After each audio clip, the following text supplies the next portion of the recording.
That's the best intro I can think of, guys. All right, cool. You want to say what this podcast is about? Yes. Welcome to the EnREADez Brothers. EnREADez? Is that what we're gonna go with that, right? That was I think EnREADez sounds better than EnREADez. It's that the other one sounds weird. EnREADez. Yeah. So this is a podcast where we talk about books. We're planning on making this go by seasons. This season, we're exploring the literary works of John Green. Jonathan Green. No, it's just John. Yeah.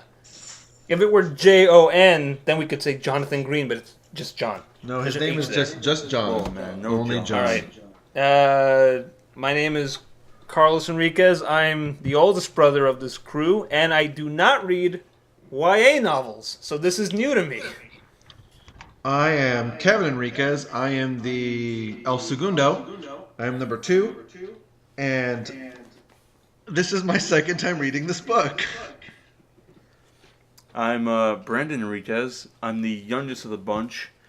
And, I have a bit of experience with this type of thing. I guess books are alright. I don't know. Alright, so I love these books so much. This is my first time reading a John Green book, and I've only seen one adaptation of... And you saw the worst one, too. Yeah, unfortunately. But I'm familiar with John Green's work, and he seems like a cool guy, and I actually... We'll get to what we thought about the book soon, but... Shout out to VidCon. He's still running it. That's his brother. Both of them. Oh. That was just Hank. No. Anyways, so... Yeah, like I said before, I'm not into YA novels, so this is new to me. And you guys seem to be more familiar with the genre than I am, or with the who these books are for. So I dabbled. Yeah. I guess I'll start since I was in high school. I was a teenager when most of these books were being published and released. You know how crazy? Okay, so speaking of that, I noticed that the publication date for this is 2005. I was 16 when this book came out, True. So I was the ripe age for it. But I didn't know about John Green or heard about him until there was that whole YA novel adaptation boom in film. Yes. I know this because my specialty is filmmaking and whatnot, so I'm more interested in the movie side. So for me, but I like reading. For me, because of Kevin's influence, I read I didn't read this book, but I read everything else other than that, which was Abundance of Catherine's, Paper Towns, and Falling Our Stars. Except for Turtles All the Way Down. I have not read that either yet. I have not read that one either. Cool.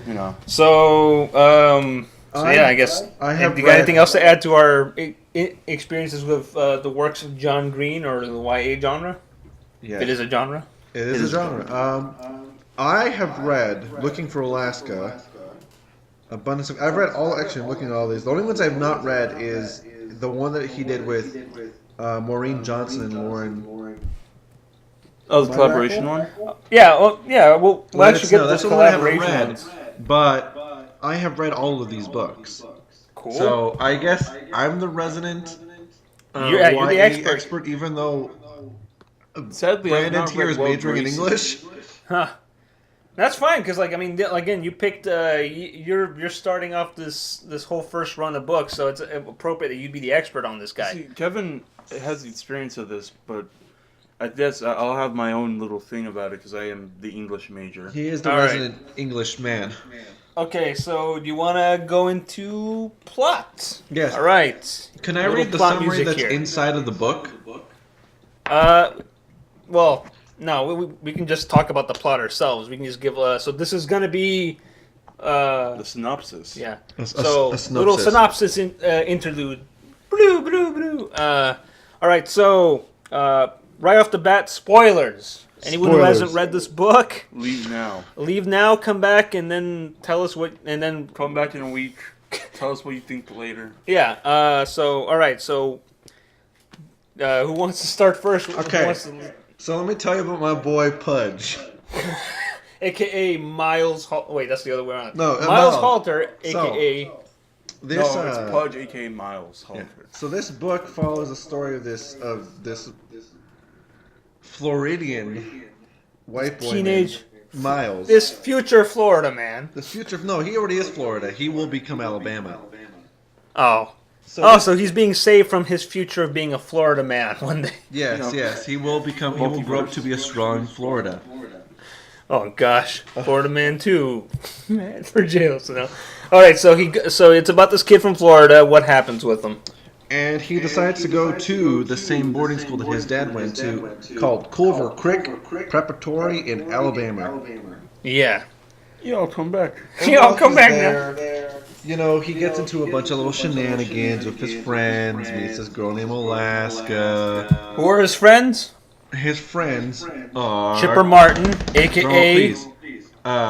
He lives with a man named the Colonel, aka Chipper Martin. Yeah. The Colonel of what? I'm not sure which army. But his real name is Chip. Takumi is their resident Leader. Their other kind of weird friend that's always there. Takumi. Takumi, and then there is Hikohito. of course the titular character Alaska. Takumi's like their token Asian friend. Yeah, unfortunately, and then Romanian, their Romanian American friend, Lara. Lara. I forget her last name. Before she went into tomb raiding. No. Get the heck out of here. No, there's no swears on this podcast. Except there's swears in this book. There are So a lot they- oh my god, there are so many swears. Yeah, we'll get to that. Which is It's like the Colonel's natural Colonel. yeah. So they meet they get into a bunch of shenanigans. But yeah, first night I was pretty shocked that the first night that Pudge was there, he just straight up gets kidnapped. It's like, oh, it's part of the initiation. Little did the Colonel know that they would duct tape him and throw him in the lake. So when I read books, I like to envision everything that I'm going since this whole book is through first person, that I am actually Pudge getting duct taped and then That was being pretty thrown into harrowing. a man-made lake. Yeah. And I just remember thinking if that was me, I probably would have died. Yeah, you know what? To be honest, when I first read that, my first thought was like, how would I have escaped this? Yeah, I would probably. I don't know if I would have made it. I felt like I would have probably done the same thing as Pudge. You, Brendan? Yeah, I would. Yeah. No, just me. I would just accept my fate and become one with the lake. My favorite thing is that Pudge, there's no emotional repercussions of this. He's just like, yeah, I made it. Everyone's just like, wow, Pudge, you could have died. Pudge, you could have they could have killed you. It's like, nah, well, they okay. didn't, I mean, and I'm he's here. good. I mean, Yeah, he's he's like, upset, well, but he's very passive in this. Yeah. And that's when we find out that Pudge is a bait. No, he's not. He's just an introvert. Yeah, Yes. he's super introverted. I so at the beginning we get a taste of his Floridian life where he has his little going away party and he invites a gator. Yeah, he invites two of his not even best friends, they were two just people that he knows. knows. The only people he would come to his going away party. Yeah, those two gators down the street. They were two of his classmates, not alligators. Although it was never stated if they were or they were not. but they were pleasant. It's Florida. They were very pleasant alligators, according to his mom. Yeah. Okay, so he's in Alabama. He meets his roommate, the Colonel. He's fond of nicknames, so he nicknames him Pudge because, as Miles describes himself, is a skinny rail of a person. But here's Pretty the much, thing. he's incredibly. But here's the lanky. thing. How reliable is Miles? I think he's a pretty unreliable narrator. We'll get into that. We'll get into that. We'll get into that, but I would say everyone else also says well, you're literally a sack of lawn darts, my friend. Yes. And it's just I think anybody who That's illegal. I think anybody who says describes themselves as having a bony ass would be pretty skinny. So yeah. Plus, Colonel straight up says, "I'm calling you Pudge because it's an ironic nickname." Yes. And that is a good voice for the Colonel. Yeah, that's kind of how I felt like he spoke in my head. He talks like the Sarge from Red vs. Blue. Yeah, in a way, because he says he has like a deep bass-like voice with kind of like a radio personality. Yeah. He's also described as being a short, stocky young lad who's very muscular. He's swole. Yeah, he's swole but short, so he's stocky. Swole and short. He's He's built the like exact opposite of Pudge.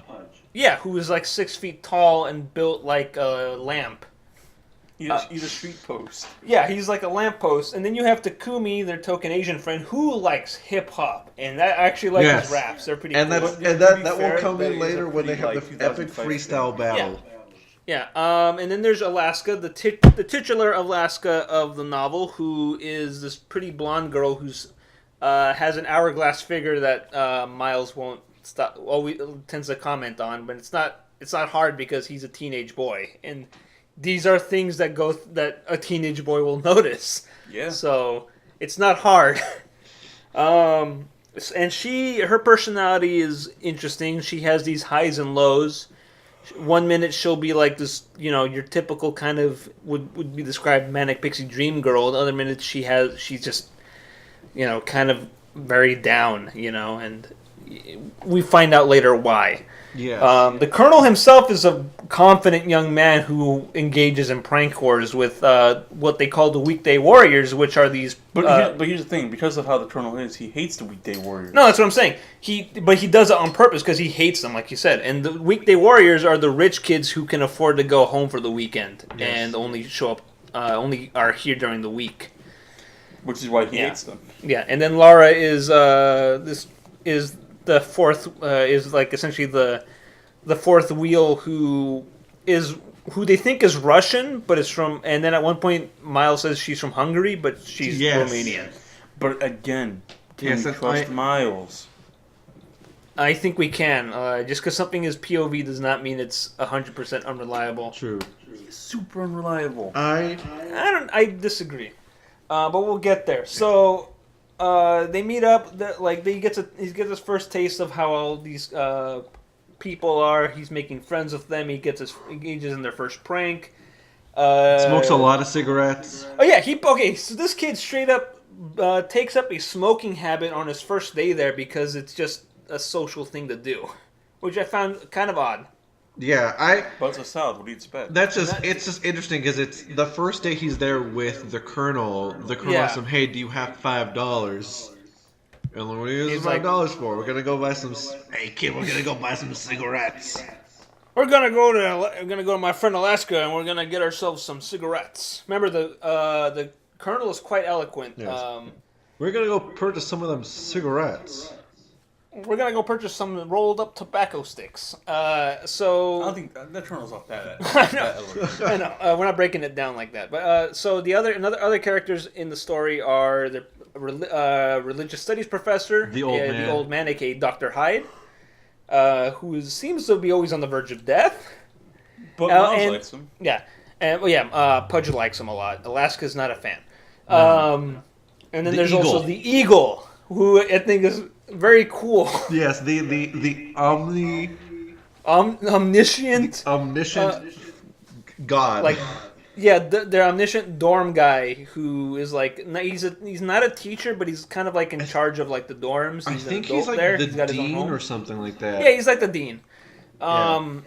Obviously Miles gets his first taste of what is known as the burrito, which is a fried burrito. Which you find out Alaska later. We find out Alaska named. I guess before then they just straight up called fried burritos. But they pretty much engage in just normal like kind of coming of age kind of stuff. Like, we get to see what it's like to be in classes. We hang out with the characters. They smoke a lot. They drink a lot. Yeah. Things pretty much are just kind of slice of lifey throughout most of it. They engage in pranks at one point.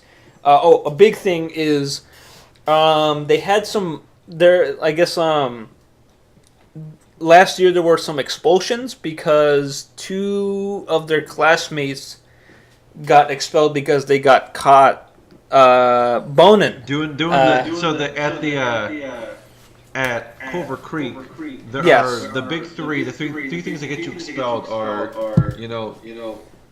cunnilingus, doing the Yeah. nasty. Cunnilingus Number is one. Number two is drinking, and number three is doing some drugs. And but they were also caught doing being all three. being in a female classmate's dorm after dark, after 7 specifically. Yes. So You know what? This school's pretty good. No suck zone. yeah. Yes. Um, Yes. Sorry, hold on. It's a no nut zone.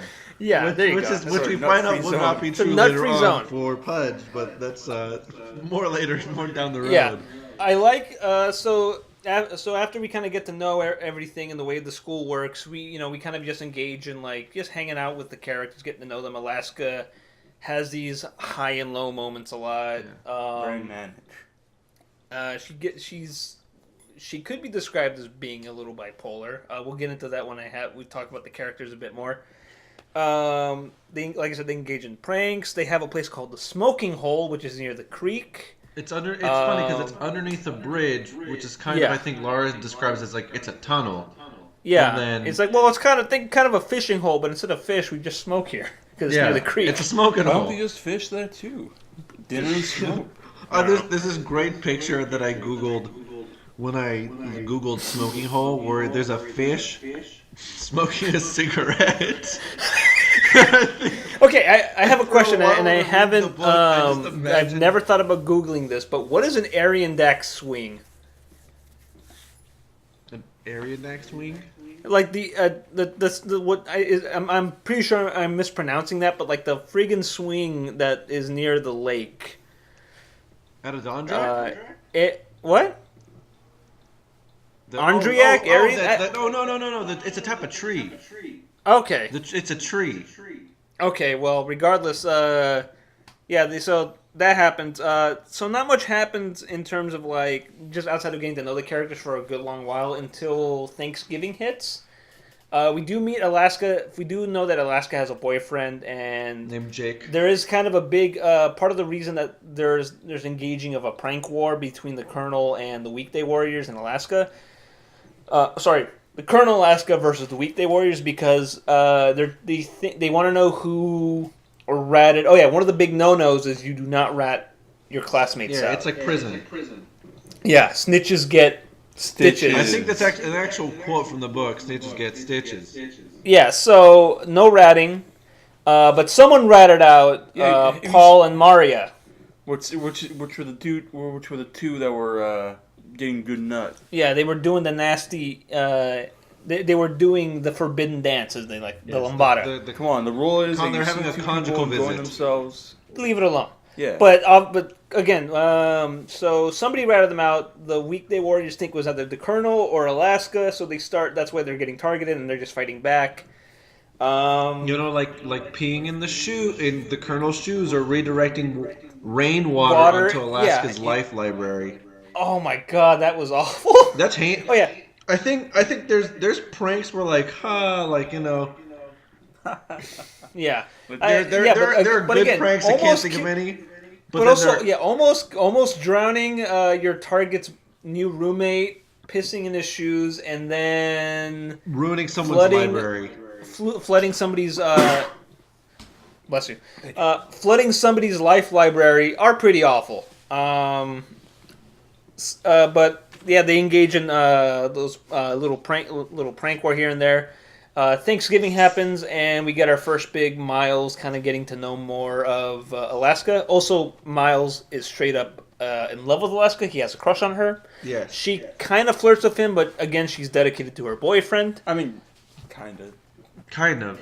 There are a lot of moments when during this Thanksgiving scene and sprinkle through the book where she would mention like, oh, I have this perfectly good boy here, or they have these really intimate moments. Yeah, she doesn't go anywhere with Miles until later. Yes. But she stays faithful to her boyfriend Jake, who, when I read his description and like how he first describes him, just like, wow, I would dislike this man. Again, but here's the thing: it's Miles doing it. I honestly, I don't see it that way, dude. No, it's Miles doing We'll it. get into it. We'll get into it. So, anyways, the way the boyfriend is described is he pretty much is like your typical blonde surfer looking bro. He's got long white, Owen like Wilson? long. He's got long blonde hair, and he plays in a band. And he's got facial hair. He So he's looks Owen And he Wilson? lives. like he's one. Nashville, He's one Tennessee. guitar away. He's one guitar away from playing a Dave Matthews Band song. Yeah. I swear to God, this if they And he if does they have a made band. any In a reference way, to Jack Miles Johnson, I described would have him, I just lost my imagine marbles. Owen Wilson. A hot Owen Wilson. Wow. Yes. Jake is a hot Owen Wilson. Yeah. So they have this intimate moment over the over Thanksgiving break. They have Thanksgiving at the Colonel's house, and we find out where the Colonel comes from. His mom lives in a trailer that's falling apart, and which also explains the Colonel's Disposition. disdain for the rich, which understandable. Have a good day. Yeah. And think Christmas rolls around.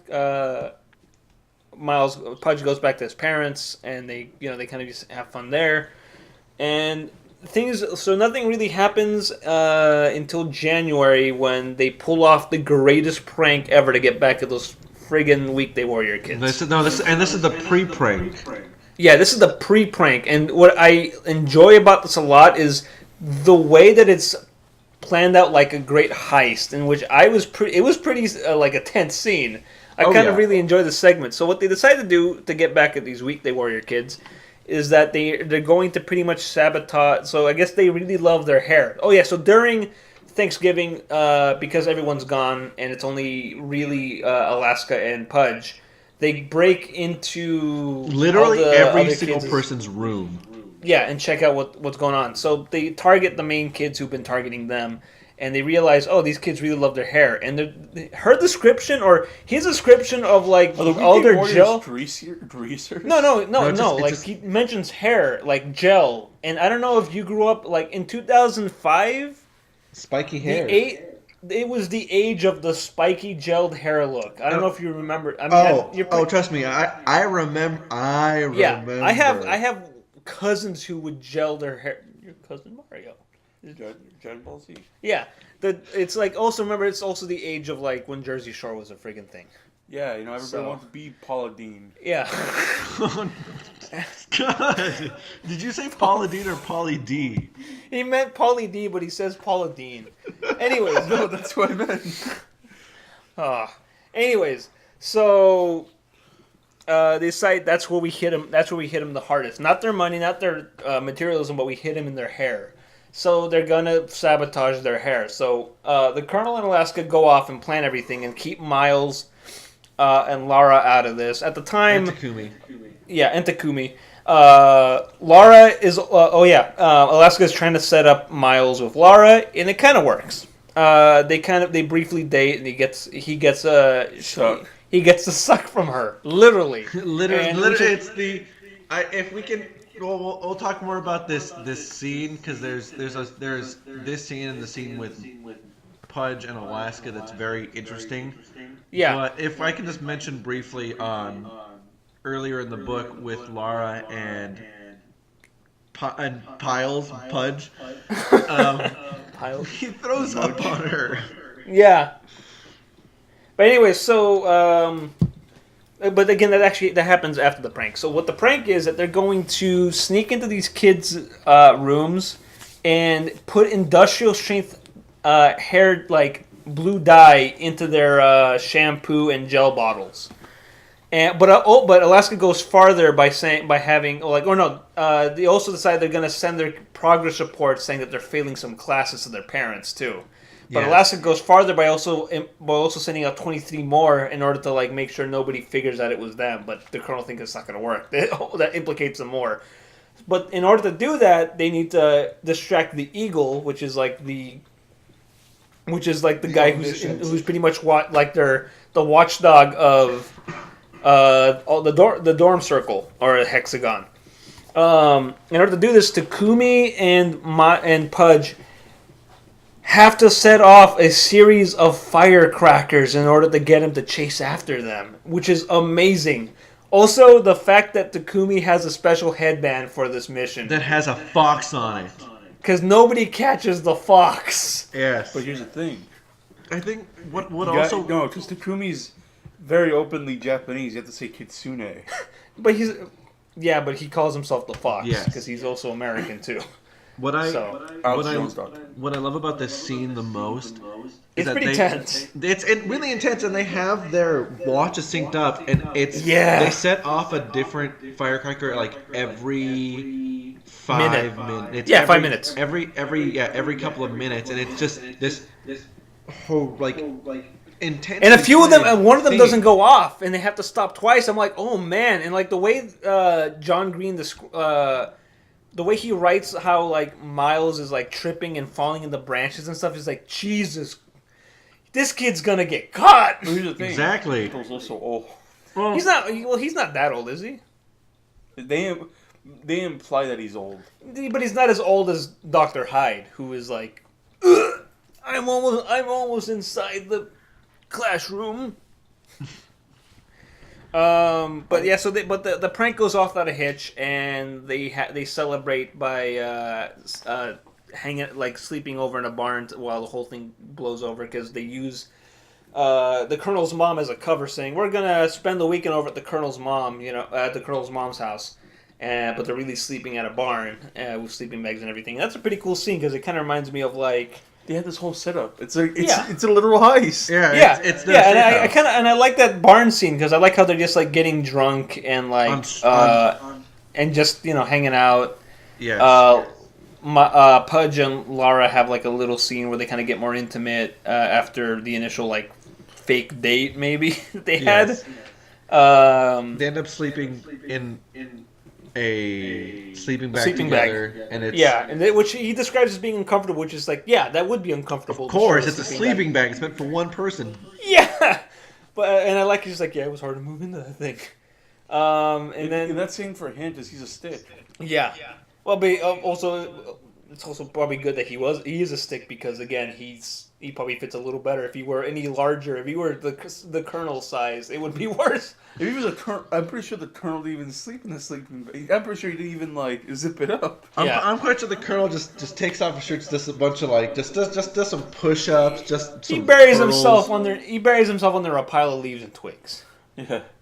Anyway, so that happens. The prank goes off without a hitch, but the Eagle is onto them, and the Colonel and Alaska take the fall. But just like you're all going to trial tomorrow, and they pretty much get a light punishment.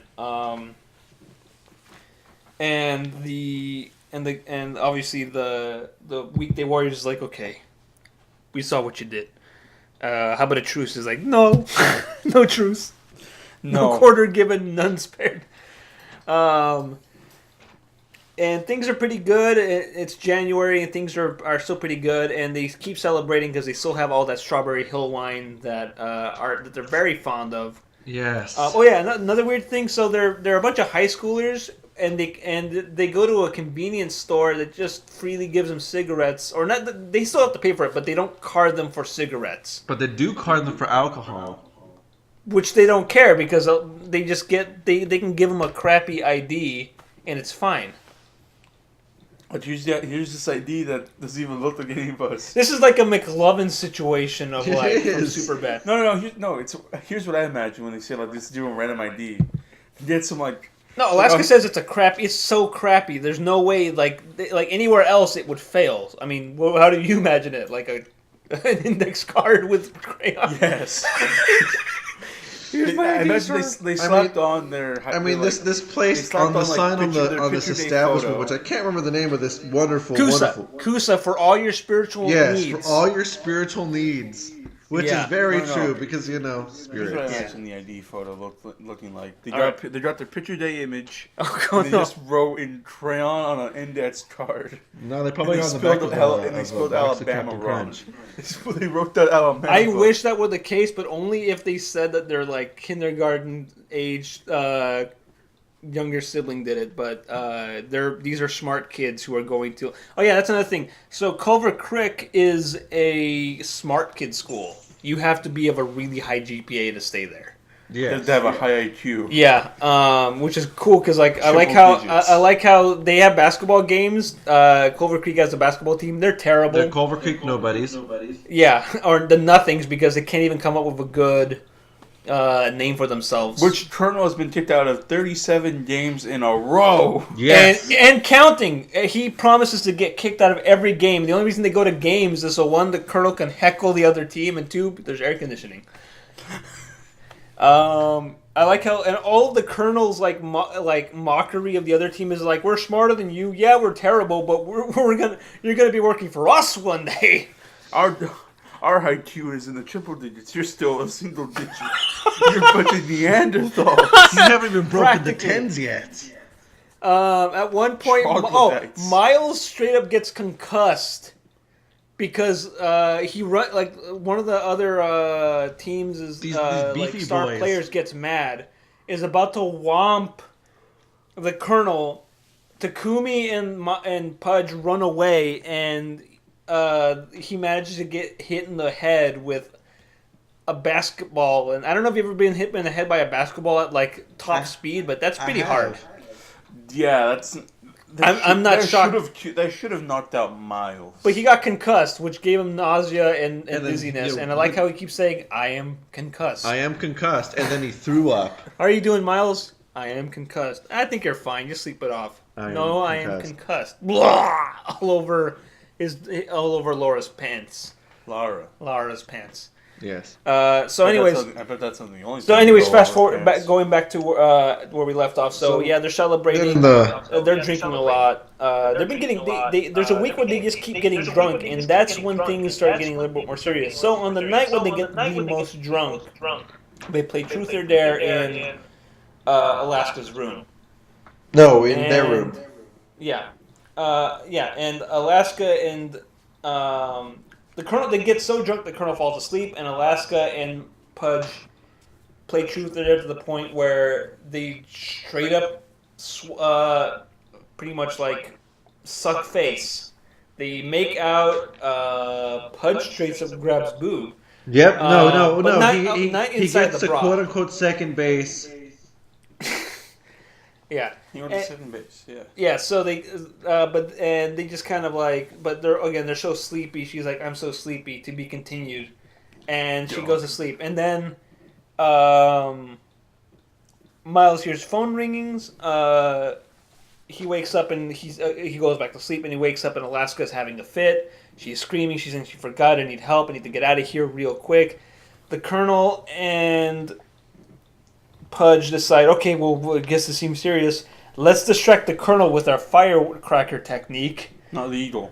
Sorry. The Eagle. Let's distract the Colonel and Pudge decide. Let's distract the Eagle with the firecracker technique, and to help her like sneak out with the lights off. And she's done this before, and the Eagle caught her once, which uncovers the mystery of who ratted out Maria and Paul. It was Alaska.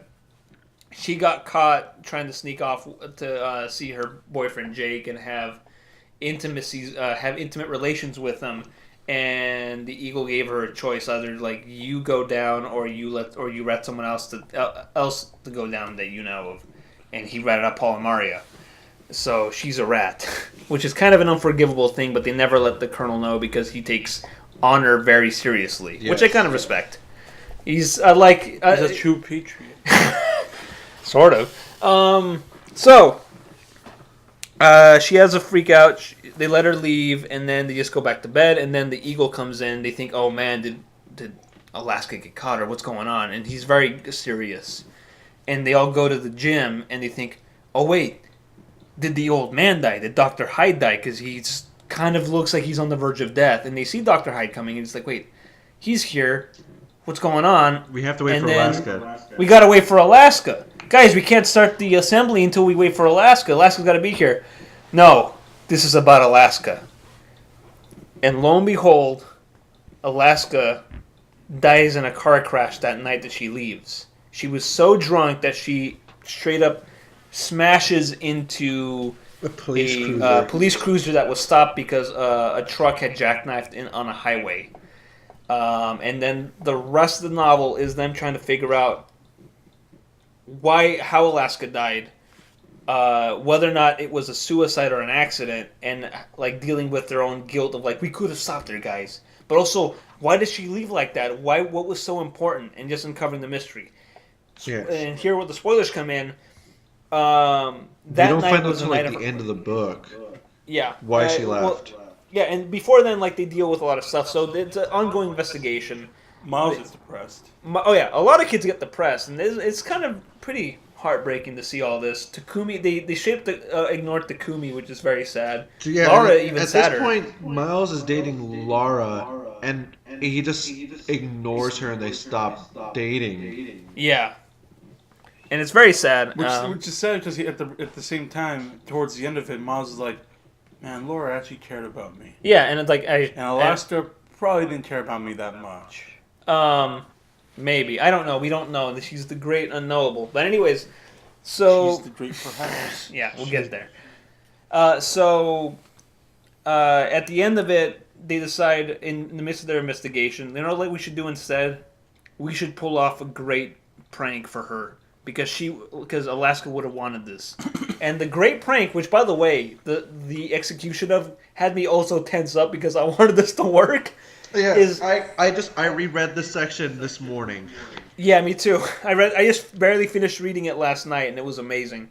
So their great prank is the patriarchal paradigm, in which they hire a stripper to come in on Speaker Day. Speaker Day is a tradition that Culver Creek has, where they bring in some minor personality, celebrity, or academic to come in and give a long, boring speech. Yeah, they probably would have brought in a YouTuber. No, it's 2005. YouTube was barely starting up, so they probably would have It wasn't even a thing. Strong Bad was. wasn't even on the internet yet. Yeah. So they bring in some minor person, like a local celebrity or like some like academic with some minor knowledge. But they decide like, well, we're bringing in a psychology expert with an expertise in adolescence and sexuality. But really, he's a stripper named Max with 2 X's. Yes, Max. And coming in as Dr. William Morse. And the only reason that this guy and the agency are okay with it because like, well, this is a prank? Oh, we're down. This sounds hilarious. And the Max is a very likable character. Michael Dingle. God, no. So he comes in, he gives this big speech, and they have Laura set up as like the guy, as the one who pretty much like triggers the whole thing. It's like, you're so hot. Take off your clothes. And No, take off your shirt. Take off your shirt. No, it's like, well, if you insist. And then he rips off his outfit, which is again classic stripper Velcro outfit, and he's wearing black leather undies. Exactly, and he begins to he starts dance. gyrating and flexing his muscles and abs. And Yes. and like how the eagle is like, I should stop this, but this is hilarious. Exactly, but the show- best part is that he's doing it to Get Off by Prince. Yes, which is awesome, and the prank goes well. Everyone loves it. Oh wait, before he does it, just like, all right, this is for Alaska Young, and then he does it. And It's just amazing. rips off all of his clothes. Yeah, and as everybody's leaving the assembly and all, well, at the end of the assembly, it's funny because he gets walked off. Obviously, they bring in the speaker for the senior class, and he's Who was some boring. like It's just like, senator or whatever. yeah. The senator from Metal Gear Rise. Yeah, right. I wish that would have been exciting. Nanomachines. But anyways, as they're walking out, they ask a bunch of kids are like, "Hey, was that your prank?" It's like, "Nah, that wasn't me." But that wasn't me. Then secretly, he's just like, that was Alaska Young. She would have liked it. And I like how the next day, they think they're off the hook. The eagle comes in, and it's like, "Yeah, you guys are all in trouble." But also, mad props. Alaska would have straight up loved that. Yeah, Good job. that had Alaska all over it. GG boys. Yeah, GG boys. But also, well, But also see you in court. Laura's there too, so she's like, GG guy, GG gang. Also, never do that again. If you do that again, you're all in trouble. Super. See you in court. No, because they have the juries. Yeah. Yeah, you're all in trouble, but never do it again. That was awesome. Alaska would have loved it. Peace. They all they're all doing their finals because they're still going to school here. Oh yeah, after Alaska dies, an interesting thing that I liked is that their religious studies just like what is the what is What is the great beyond? well yeah well that's What happens after death? yeah, but also I What like does the life of a person actually mean? yeah, What does the death of a person actually symbolize? those are all themes later that we're gonna get to in the theme section. But at the end of the whole thing, What beyond knows about it, John Green. it's a book for teenagers, man. Even I wasn't that gormless at age 15. I think you're using that word wrong. I'm using it correctly. Okay. Well, regardless, at the end, despite their kind of giving up on the investigation, Takumi lays down some mad, like, kind of nicely wrapping up loose ends and like, yeah, I saw Alaska that night, and I was trying to figure out what was going on, but I remember that she said it was the night of her like mom's anniversary. She was trying to find some flowers and get out there, and like she felt so guilty and bad. After that, I don't know what went on. And that was it. She was freaking out. And she needed to get out because she wanted to get to her mom's grave and leave some flowers for her. And things just kind of escalated and were left ambiguous after that. And Miles is like, you know what? I'm okay with this. I don't have to know anymore. And gives his thoughts on the afterlife and God. It's like that one song. All your thoughts on God or however it goes. I don't know I don't know. I hear that song at work. And the Toronto's just like, well, I'm glad you got over it. Yeah, I'm glad. And I'm starting to forget about her. And Give me 1 second. Pause. We're gonna do a timeout. I gotta let the dog. I'm house sitting. I gotta let the dogs out.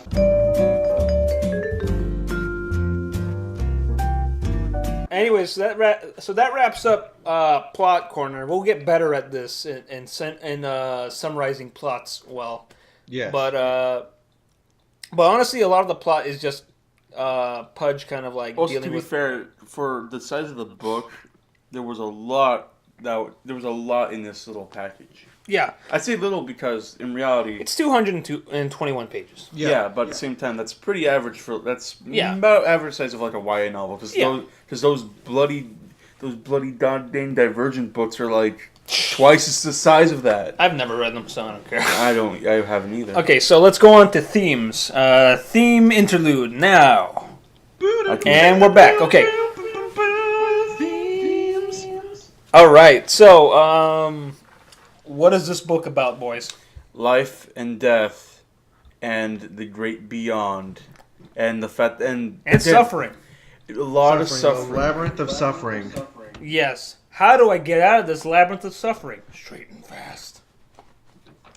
So, yeah, it deals a lot with, like, what is the point of being on this planet? What are we doing here? How do we get out? How do we stop suffering? What is the great perhaps? Yeah, that's the other thing, because, like, Miles, the reason he goes to Culver Creek is just, like, I want to get out of this dumb Florida town because I want to go all these gators. Yeah, it's the classic teen, like... The teen, I don't want any more gators in my life. I need to go out and see the world. Yeah. I need to meet cool friends and have cool adventures. And he straight up says, so far I hadn't got any good adventures. I just have been hanging out with my cool friends, and that's it. And then the adventures start happening. Also, the second half of this book. Oh yeah. Also, interesting way that this book is numbered is there's no chapters. It's before number of days, Yes, and then before and then after. X number of days. And before and after happens. Before and after Alaska's death. Yeah. So thematically, that's kind of what the book is about. You guys have any other observations about the themes in this book? I think for me, the biggest like theme that I got out of this book was focusing on like coping with like teenagers. Yes. So I mean, for a lot of John Green, like a lot of this is based off of his life. Yeah. So I think for him, it's just like how like it's just like learning like these teenagers like coping with like loss, like the loss of their friend and being like and just moving on. So a lot of it's just like learning about like understanding like their mental health and Yeah. not just like they're young, they don't get it, and it's something that's incredibly like real. Sorry, we just got that's super real for a moment. That's the thing that I really liked a lot, which is kind of why I kind of disagree with Brandon's assessment of like we can't trust everything that Miles says because we can't. But here's the thing, like I think your idea of unreliable narrator is out the door. No, it's not. No, hold on. Listen to me. It's out the door if it's a person recounting their story to like they're telling you what's going on, as opposed to like. Here's the thing. Yes, it's a first person point of view, but then again, if he's recounting it. Yeah, he's recounting it, but also he's recounting it as like something that happened and not something that like he's not like Spalding Gray who's telling you like. About like about his parents' divorce and the day it happened and all that. It's not like he's not telling you like he's not like because like an unreliable narrator has to like say things in a way that you feel like are maybe not true. And a lot of this, I don't feel a lot of this is like not everything, but you also have to remember that some things are different because of how he sees it. Yeah, but that doesn't matter if there's nothing to counter. I'm not saying like he can't be trusted. I'm saying like it's open that he exaggerates a lot of details in the book. Yeah, but at the same time, it's like that's just the writing of the book, though. Like, that's not the writing of the book because that's how Miles sees it. Yeah, but also like there's no point in like calling him out as an unreliable narrator if there's nothing to counterpoint it. Like if there's nothing to counteract an unreliable narrator, then what's the point of even addressing it? Here's the thing. I was thinking about this while reading the book, not rereading it. Mm-hmm. And then when I started doing more research on it, I'm like, oh yeah, John Green straight up says himself, don't trust some details that Miles says. Yeah, but like honestly, it like reading it as is, like if you take into For face like value, it like it kind of decreases the value of it because it's like, cool. I'm just reading it. Because that idea to me, I'm like, huh. So what details is Miles exactly like?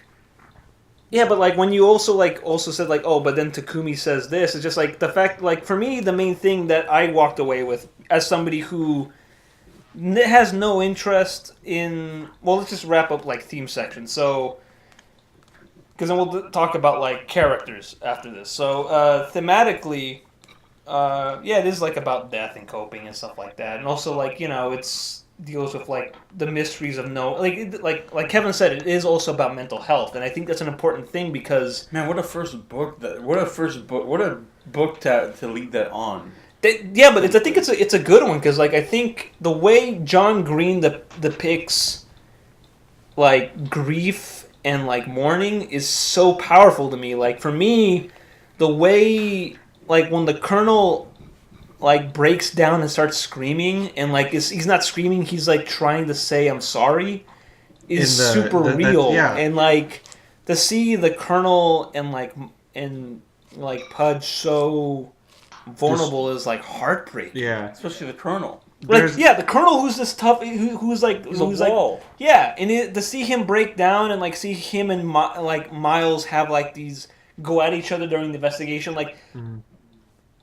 Like, also the fact that Miles does not want to know any details about his relationship, because one of the things I kind of like about this, and we'll get into when we talk about characters, is how, like, one of the things is also, like, the idea of, like, not wanting, like, also being stuck inside, like, your head so much, and also being kind of like an asshole teenager. Sorry. Being... a dick butt. Being a dick butt teenager. Like, when we spoke earlier, Brandon... You kind of said that he's kind of a dirtbag, and it's just like, he's a teenager, but also... But you learn to like him. You learn to like him because he learns when people call him out on his nonsense. Like when Takumi... Like, in the book, I like how... For me, that's one of the themes, is like, there is the growing up, and it is a coming-of-age novel, and it's something that, like... And then you realize that, wait a minute, all these John Green books are coming-of-age novels. Because they're about teenagers, and the coming-of-age is a thing that's present in the YA genre. Yeah. I mean, has there ever been a YA genre... Has there ever been a YA book where nobody learns anything? Hunger Games, there's 3 of them. Exist. Wait. Okay. The Hunger Games... Does Katniss ever grow up, or does she just stay the same? She honestly, as a character, I think she gets better at archery, but that's a different episode. Oh, I hate to go into this, but to answer Carlos's question, she stays pretty stagnant as a character. All she learns is like, man, world is worse than I thought, and it was already bad. I think when it's my turn, I think for mine, guys, I think I'm just gonna have to make you guys read the 50 Shades novels because Anastasia Steele is a bad character. Anastasia Steele. And she's a bad character. She never grows up. And it's in the whole plot of those books is like I've got to turn Christian Grey into a normie, but also he's a controlling dirtbag. Anastasia. Yes. Well, anyways, Steele. Come on, Katniss Everdeen. Yeah, that's true. Like Miles Halter is a good name. Chipper Martin is a real name. Takumi. That is a teenager's name. Alaska Young is a realistic kid's name. Like, yeah. Anyways, so Laura, any other Laura's last name? Oh, it's like something Skaya or something like that. She's Romanian. But every time I think of what? Butskaya. I thought it was like Gravinskaya or something like that. No, it's Butskaya. Oh, Butskaya? Yeah. Laura Butskaya. It makes me think of this famous, well, not famous, but like this actress who was in a lot of these old Universal films. Her name was Maria Uspinskaya. She was also Romanian. I think that might be a subtle reference. Maybe they're related. Maybe. No, well, not like they're related. I think, like, I don't know, John Green hides weird references in his books. That can be a section of like little odds and ends. Oh and yeah, facts. I have collected an assortment of fun facts. And Let's move on so we can get to those fun facts sooner. All right, so characters. So Miles. I feel like talking about in the theme section. I feel like we've already talked about a lot of the characters, especially of Miles. Yeah, Miles. Here's my thoughts on Miles, real quick. I did not like him at the beginning, but again, as he grows up and gets called out on his nonsense, and he actually learns from it, I began to like him towards the end, yes. which is why I was very touched. Obviously, for me, the Colonel's my favorite character. Here's the thing: Takumi's also cool. Takumi's cool, but at the same time, here's where the issues of Takumi comes in. The way the book is written, Takumi serves the purpose of being their profound Asian friend. I have some questions about Takumi. Every time Takumi speaks, it's always something profound. Or it's a rap. profound rap. The epic rap battle that happens in the. Yes, I love that. bar. My name's Takumi, and I'm here to say I'm here to be profound. I'm here to drop knowledge in a profound way. As you can tell, none of us are rappers. That was a rap. No, that was. Cross it out here. You're fired. Okay. Anyways, so actually, speaking of Takumi, I have a question, and I posed this to Ben earlier. One interesting thing, especially in regards to Alaska. to Alaska, and we'll get to Alaska soon. One thing that I thought about a lot when Takumi confronts Miles about his crush on Alaska and straight up tells him, you weren't the only one who liked Alaska, but I never had a chance. And for me, that really reads, especially nowadays when we're more aware of like representation of like, of minorities in different cultures and like our media, that really read to me, whether it was intentional or not on John Green's part, as Alaska not being into like Asian dudes and being more into like kind of dudes like Miles or her boyfriend Jake. And You mean just white dudes? Yeah, and it makes me really think of like the way Asian characters are often portrayed in media, like especially like the Asian friend, like the Asian friend who has a crush on like a white girl in books and movies. They're always like they never win. They never win, and they're portrayed maybe as horny, but like they never have a chance. Yeah. Like I always think of I always think of problematic character in 16 Candles, Long Duck Dong, who Yes, I remember. He has a crush on Molly Ringwald's character, and he very much is into her, but he is never given a chance and is never like He never gets there.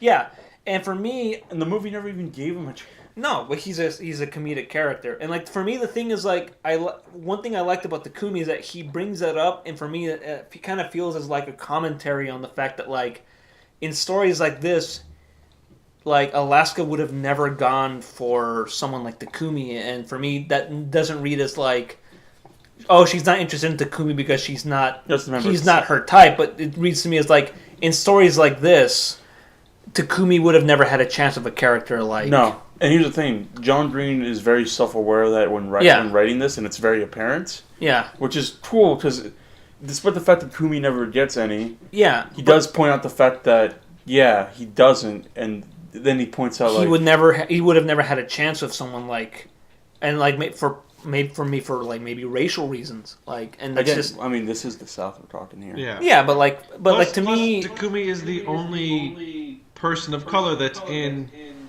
this book yeah, that like we are there are literally no other of. like, yeah, there are literally no other like people of color that are close to their characters. They're mostly just like white or and an interesting thing that I thought about too is like it's the South, and like Alaska is pretty woke, especially like her like pretty like up like in your face feminine, but that doesn't mean that she's not shallow. Yeah, I mean she's pretty shallow, but we'll get to Alaska because she's a pretty big character in this. But just to finish off Takumi, just to finish off Takumi, like the section on Takumi, I really found him interesting because of like how he is kind of left out, and I feel like Takumi could have just been like any other character, but I think the fact that he's Asian and the fact that I think John Green used him as kind of like a way to critique like the Asian sidekick. Like he straight up says like, you didn't bring the Asian guy along because you wanted a computer hacker. He's like, no, I needed you and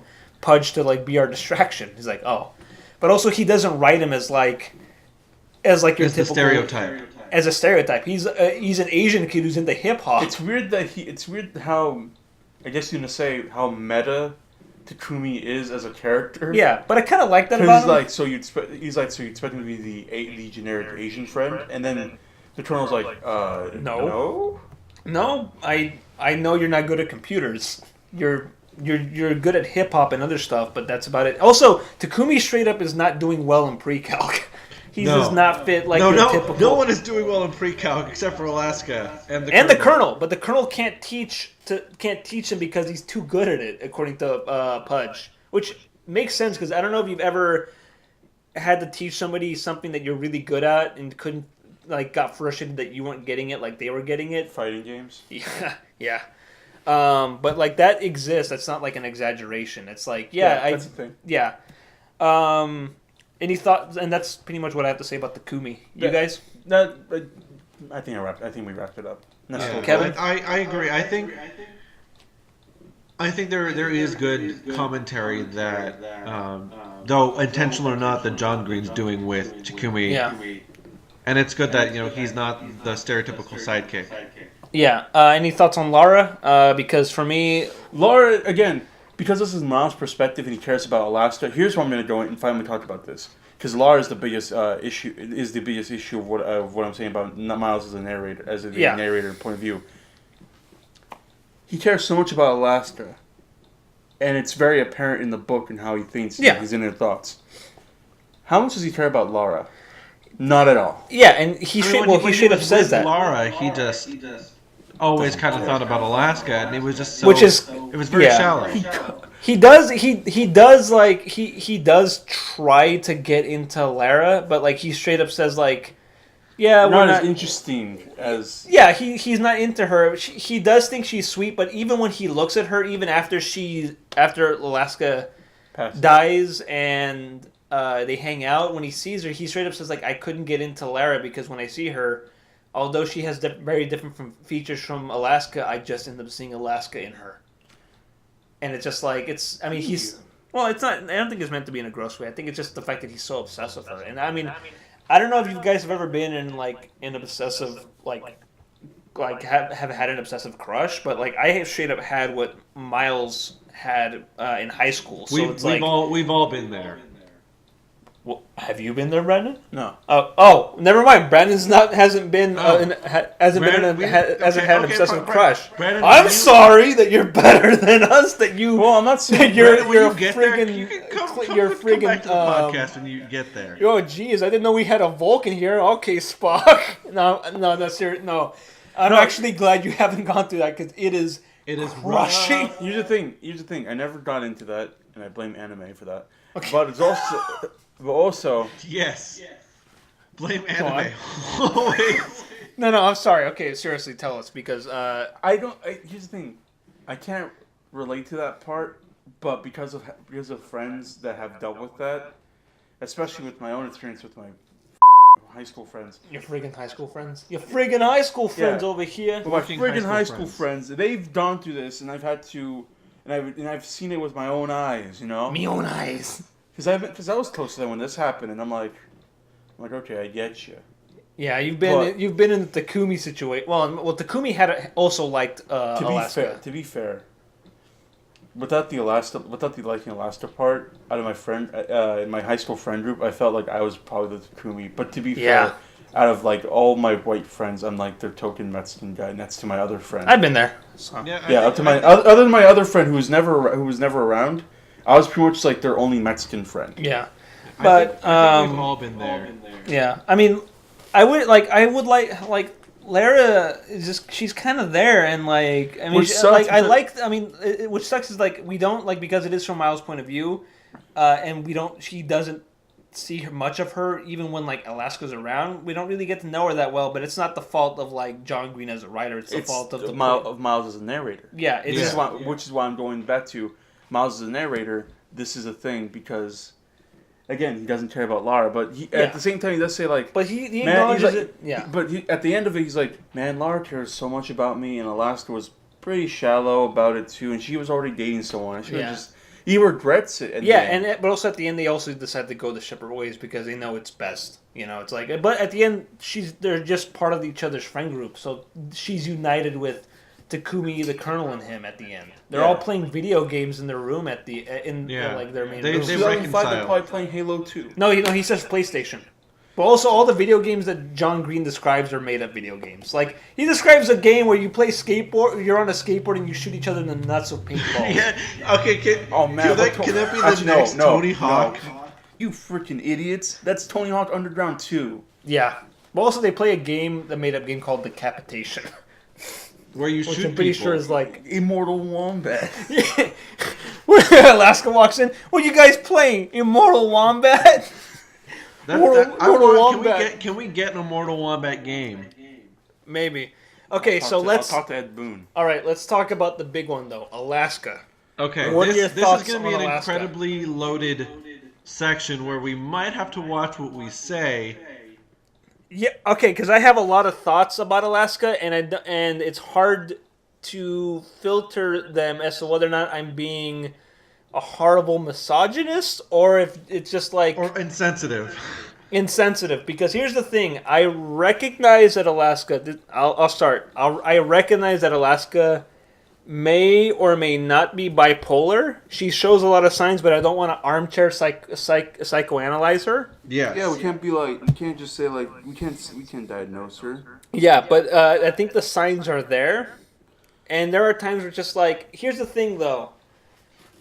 My sensitivity towards what's going on in her life, because we do get to know a lot about her backstory, and to make her more sympathetic, but at the same time, the way she comes off is like.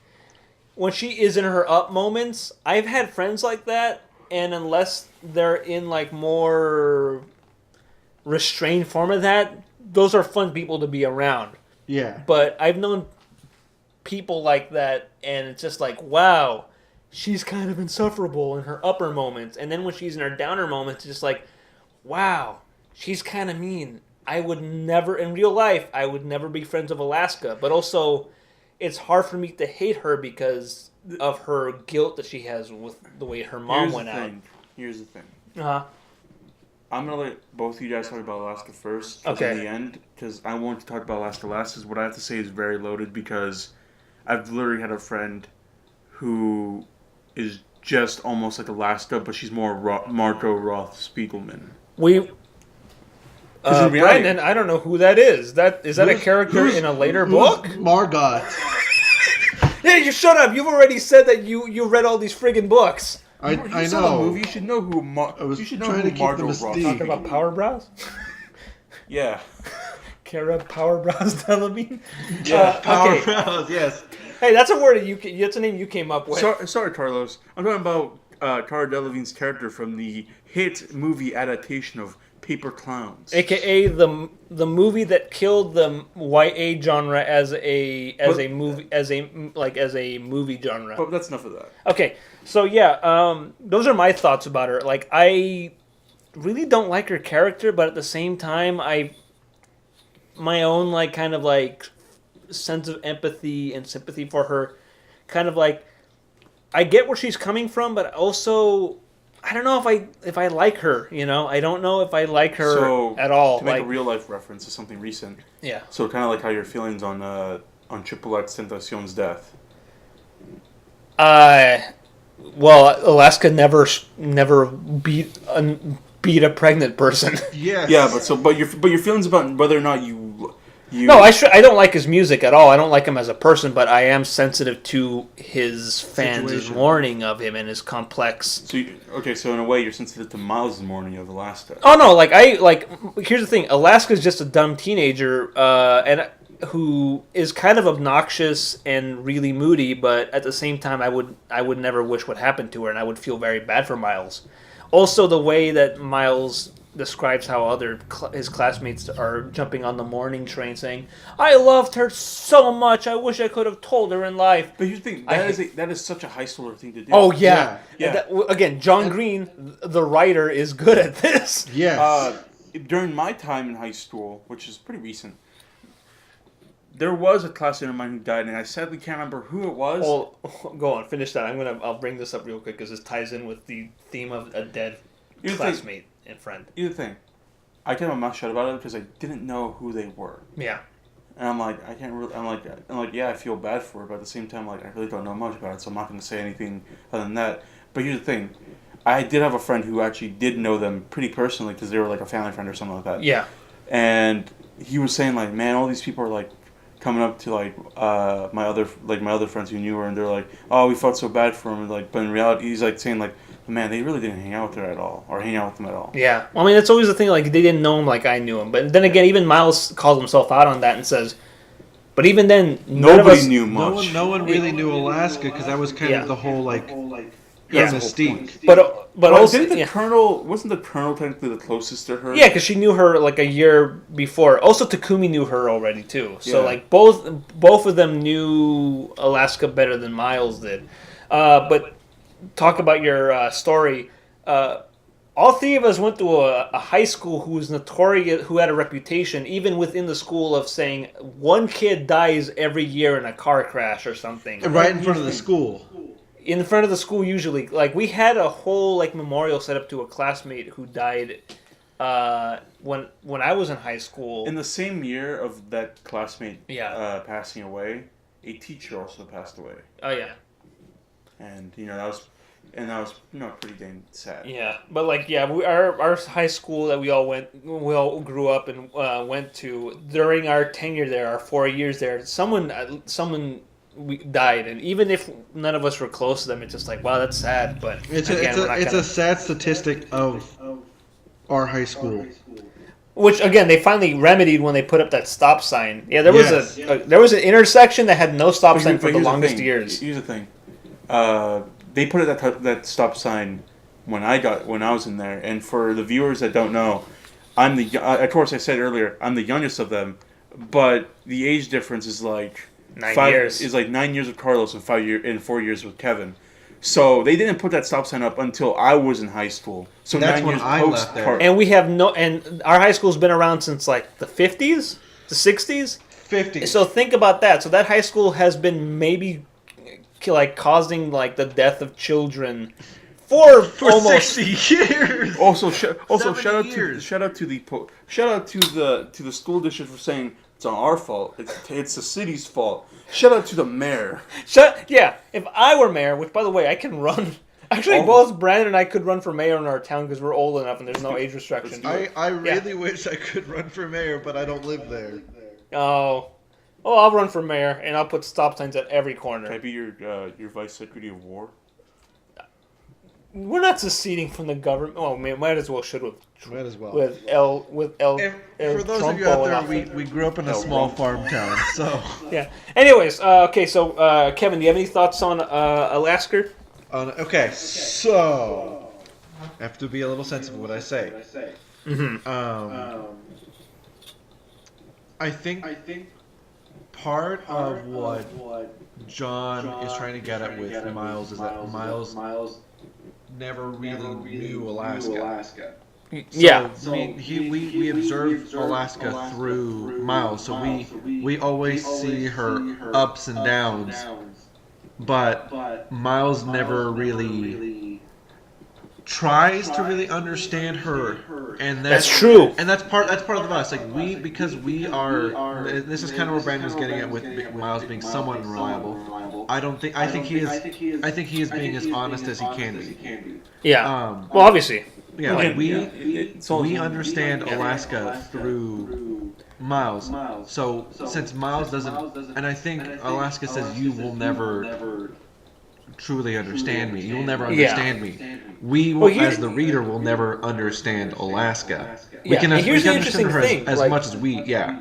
Yeah, and here's the interesting thing, because like Miles gets called out twice by two of his closest friends. He gets called out by the Colonel and Takumi about the way he remembers and views Alaska. Because they romanticized. They straight up say, "You romanticize her." Yeah, she is just you only want to remember her as this fantasy because she made out with you. Because like his final memory is the Thanksgiving that he got intimate with her or close to, and the makeout session they had before the night she died.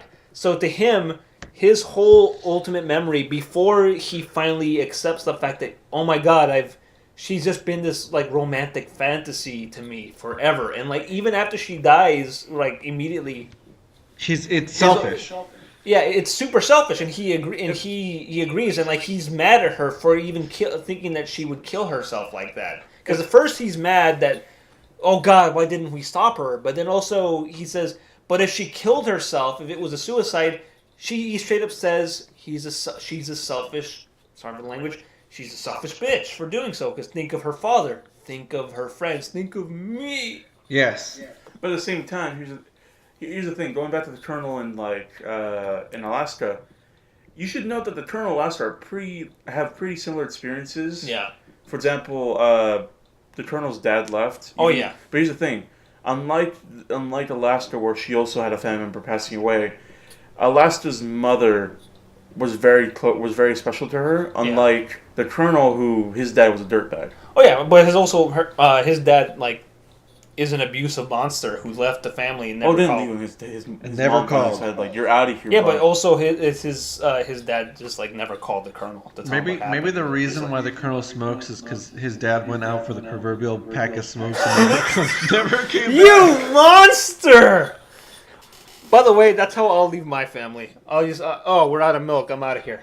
I made that joke at work one time. I said like, I said, I made a joke saying like, yeah, if I ever become a dad and I get sick of my family, I just tell them like, oh, we're out of milk. I better go get some. No. Even if the whole down's there, you're gonna drink the whole milk and dump You're gonna ban all of your cats. Yeah, this milk is spoiled. I'm out of here.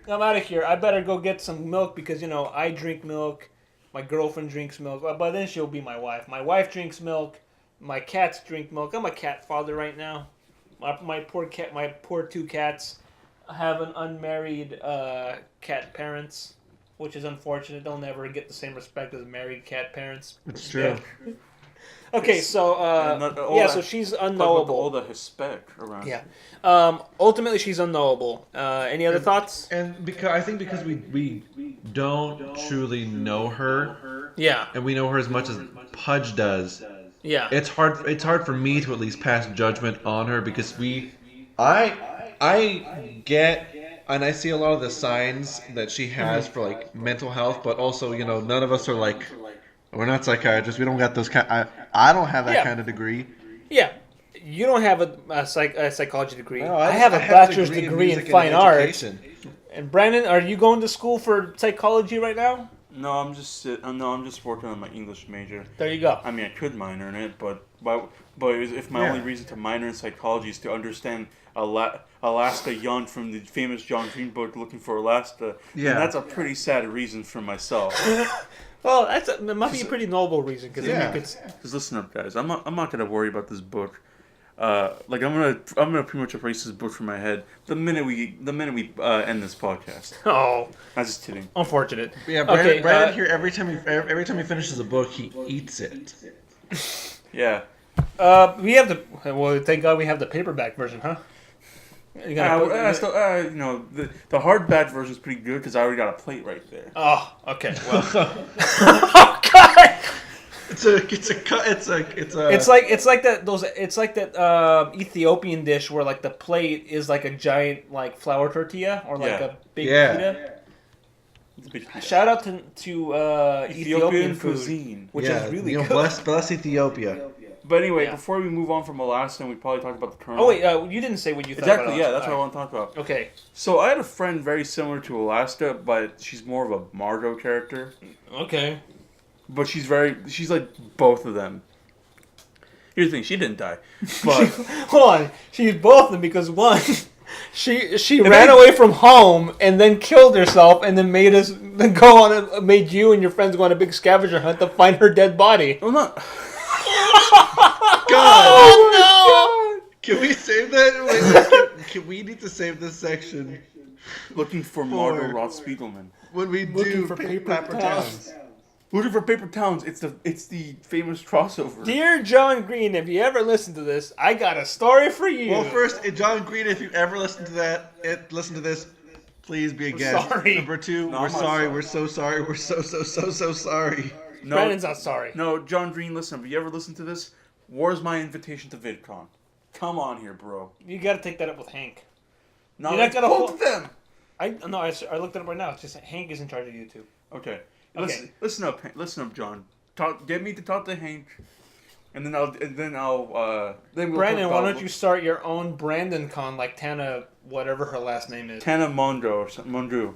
I can't say it. Okay, TanaCon. So you had a friend like Yes. like a John Green female protagonist or character. It kind of sets a lot of John Green female protagonists are kind of. We'll get there. Yeah. Towards the end of this series. All the John Green heroines are weird. But anyway, She was like a John Green character. yes, she's kind of like both these characters, but she has the mystery of Alaska, but her habits of running away and us having to go find her. Literally, that's town over. Or like Margot. I like Margot. There was a time where, like, because here's the thing, we had that pretty much at this point. I think her mom had all of us on speed dial, and we were the one with cars. Oftentimes when I said like, "Oh, I'm gonna go hang out with my friends," that was us going to the next town over to hunt her down and bring her home. Wow. Okay, so how does that experience like inform the way you view Alaska? Because here's the thing, I actually had a crush on her. So in reality, So you became I relate to Pudge. Miles. Because I relate to Pudge in a way. Yeah. Because the way I think about her now, I'm like, I kind of did romanticize her, but in reality, I realized that she wasn't a very good person at all, and still isn't. Okay.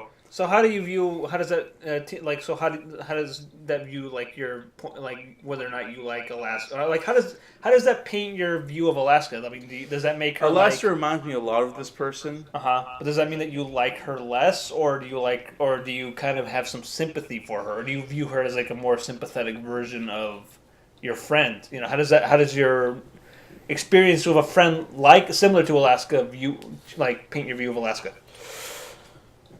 I'm very on the fence about her. Okay. I don't want to hate Alaska because I associate Alaska with my friend in my head. Yeah. And I don't hate them. I just think they're just. You need to get their stuff together. Sorry, they need to get them. They just need to get their business all together. Yeah. And need to think about what they're doing. Yeah. Because I can't just stop. I mean, I already did. But anyway, but I more or less relate to Pudge and how he sees Alaska. Until my friends were like, dude, she keeps doing this.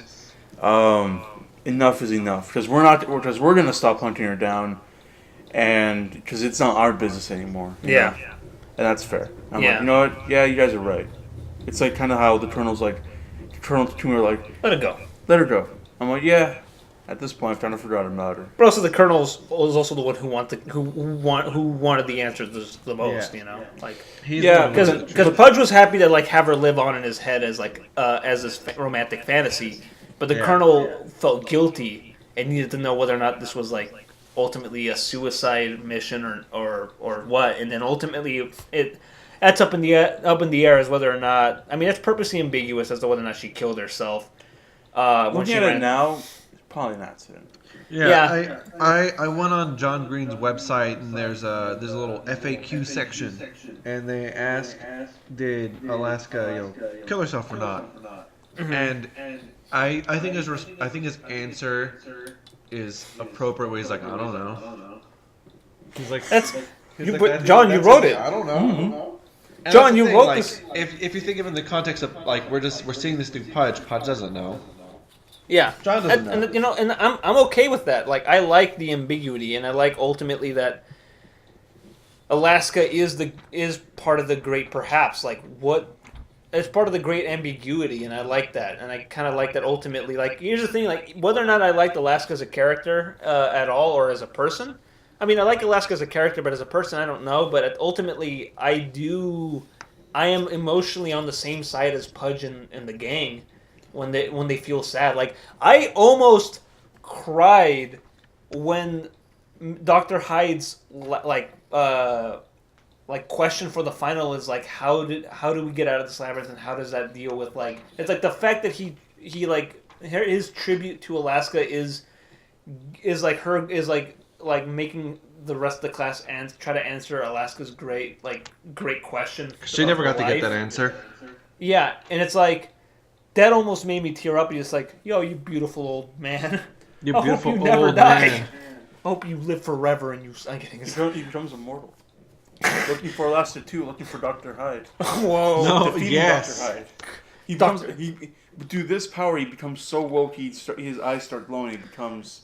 Also, another thing about Alaska to wrap this thing up, I kind of like how I like how very like in your face feminist she is, but also her in your face feminism is very much of that of like somebody who just discovered it. Like she read about feminism recently. Once. No, not once. Recently, and is now on it a lot. I like how she calls the guys out on like, you're objectifying women, and I like how that like to some horrible people that would be obnoxious, and it kind of is, but I like how it's like, oh, you're a teenager, you've yet to fully Comprehend it. Also, it's 2005 and this is the view of feminism. We don't have that kind of more complex sex positive version, but also she is kind of sex positive too. Yeah, John Green very wasn't much so. as woke yet.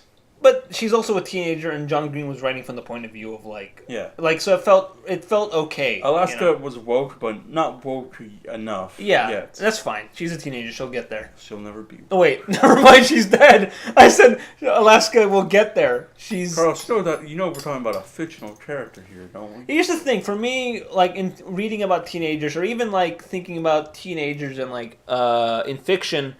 Whenever they act this way and like there's hope for them to like grow up, I always think like, oh, they'll get there. That's fine. That's for me, I'm more forgiving of teenagers because of like the idea of they'll get there one day. That's my great hope for these things. Anyway, want to move on to odds and ends. John, what are we gonna call this? Because it's John Green theme for this first series. Looking for greener pastures. No, I'm kidding. Yes, looking for greener pastures. Okay, so let me give you some fun facts about John Green. Lay him on me, brother. Okay, so John Green, brother. he was born in Indiana on August 24th, 1970. Nobody in Indiana speaks that way. I've been there. I know. Been there, done that. No, I've no, never been to the state of Indiana. it's the I know Midwest, what it dude. looks like, though, I think. But I've been to Indiana. How do people from Indiana speak? You ever see the Music Man? Oh, that's true. True. Gary, Indiana. Gary. Yes. I've been to Gary, Indiana. It is a dump, and every house is sinking into the sand. That sounds great. That's exactly what the Music Man's about. And I've seen Indianapolis from a distance. It's huge, and all there is there. One time, I actually made fun of an old coworker who was moving to Indiana for a new job, and I said, "What's in Indiana aside from the old Indy 500?"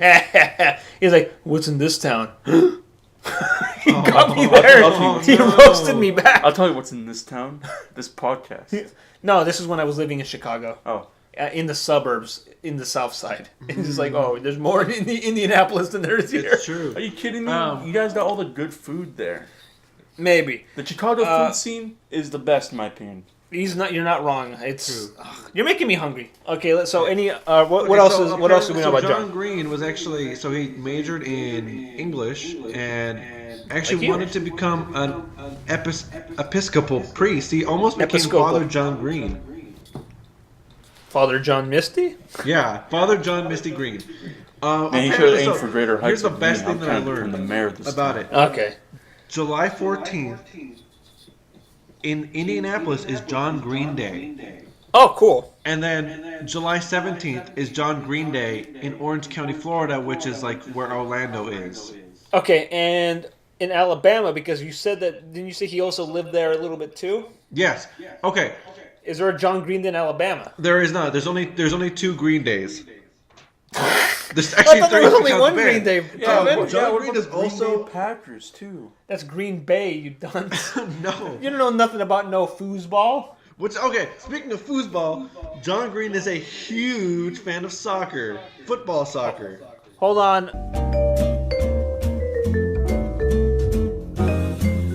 What about Alabama and John Green? Oh, so let me go first. So the John Green is a huge fan of football, Yeah. soccer. But so when I was doing research on John Green when he was writing this, is that pretty much most parts of this book is based off his life. Like he did go to a boarding school in Alabama called Indian Springs. Right. And then if I can quote him from a video he did when he visited the school, I myself was once a guy from Florida who was obsessed with dying words of famous people and then left home to attend a boarding school in Alabama. Right. When he was good. there, someone also died in the same circumstances that Alaska did. Okay. So everything, if you picture, whatever you envision that Culver Creek is, the entire layout of the school that he describes and everything is the school that he went to. Right. And the 2 pranks that happened at, the pre-prank with the firecrackers and all that good stuff, and then the one with the stripper, Yeah. John Green pulled those off with his buddies when he was there. Wow. So those actually happened, except the difference is with the one at Speaker Day, it was a woman instead of a man. Wow. Okay. Yeah, and I don't think they didn't have computers back then, so there was no change in the grades, but there was all of the firecrackers. Wow. That's amazing, actually. Props to John Green for being quite a mischievous rascal in his youth. Yes, Man, I and wish he we was might, obsessed buddy, with the get a cool prank like McDonald's. that. We never did that in my school.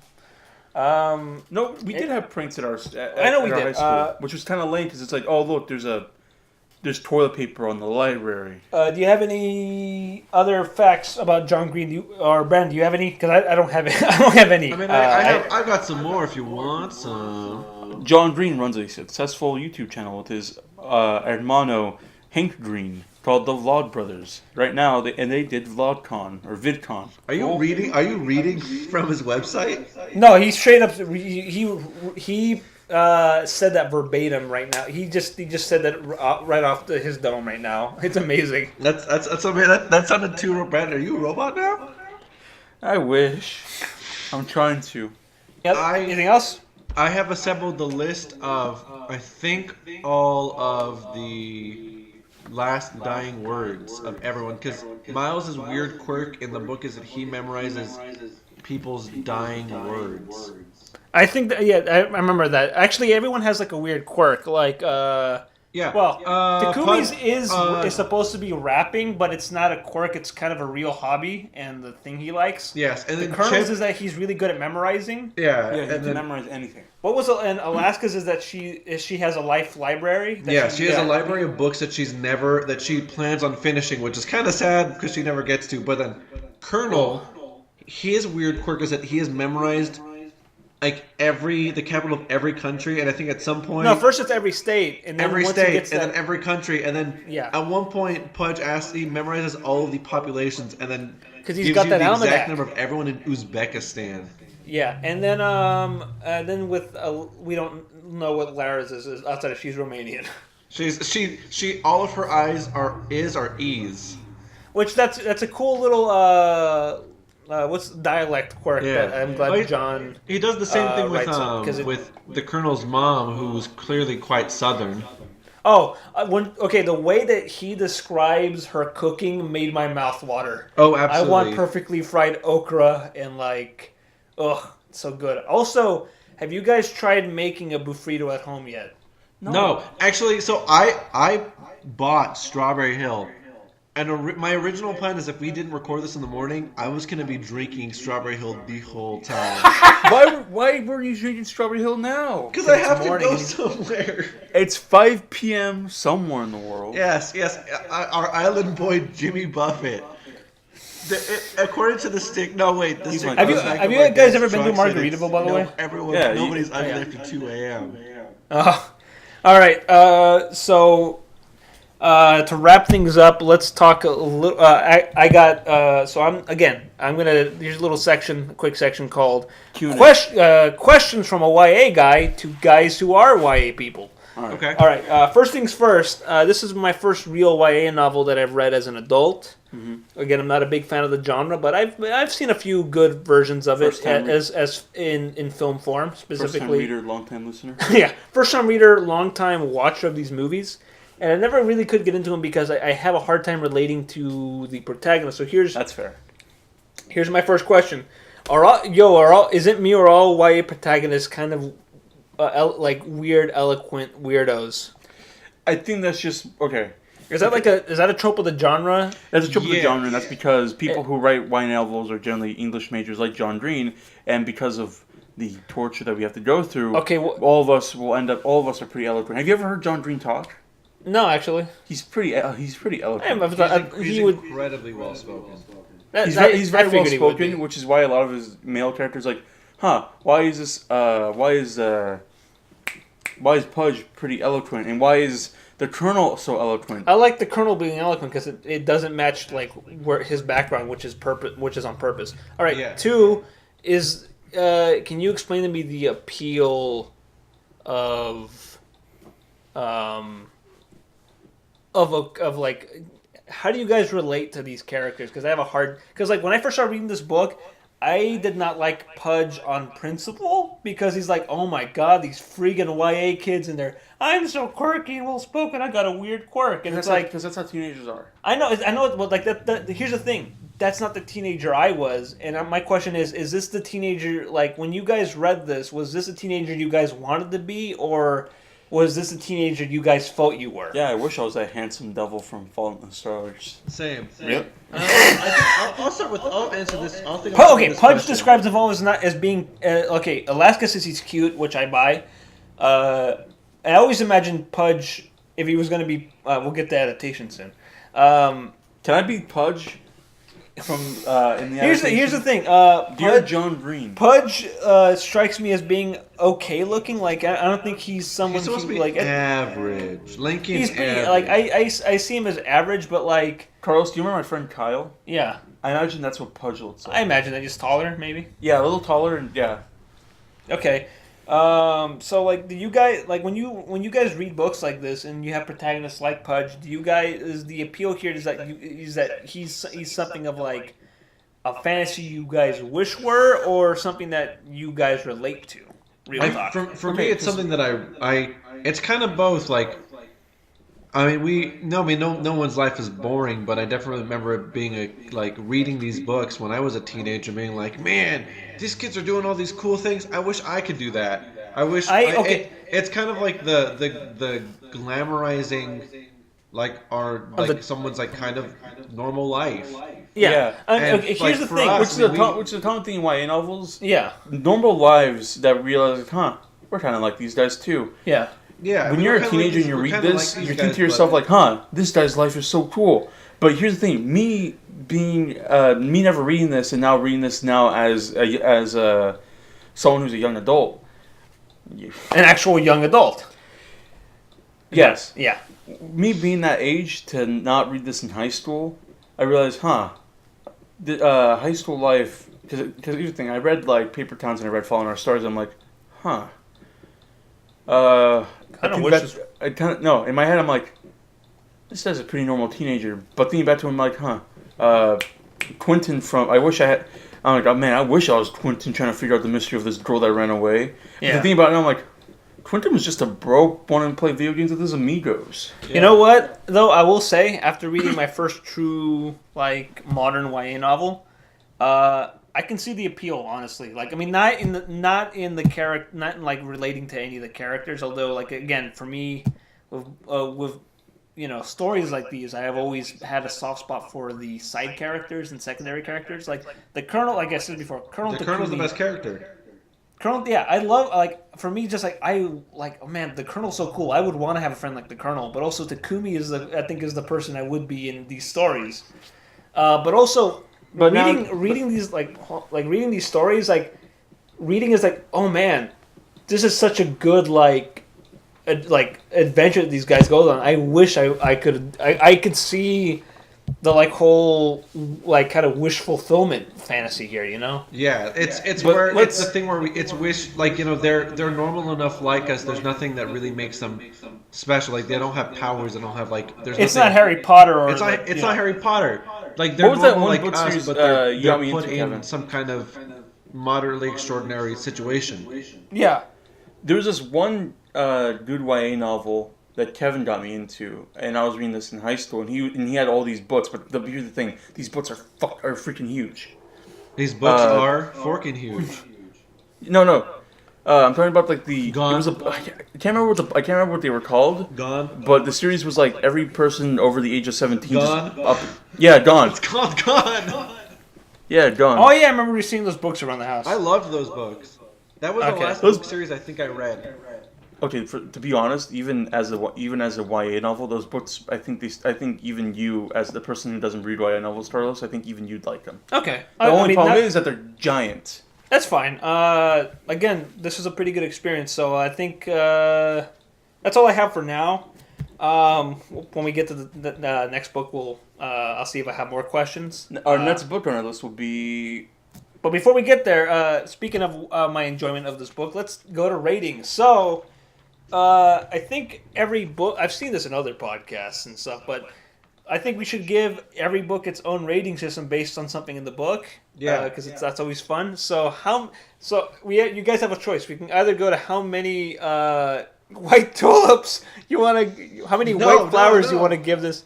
Okay, do you guys want to give this rating out of white flowers or out of Strawberry Hill wine? I give it. All right, let's not be gruesome and go how many? Okay, how many? I give it 4 cigarettes out of 5. I actually like that more. How many cigarettes out of how many cigarettes do you rate this? Do you rate your experience? Kevin, this is your idea. You go first. Okay, so I'm assuming we get it's a 5 cigarette rating. Yeah. After reading it the second time and being like much old, like 7 years older from when I originally read it, I give it a 4. 4 cigarettes, 4.5 cigarettes. I'm still smoking the last one. Why is this not a 5 cigarette book then? I feel like there's because this is this is John's like first book.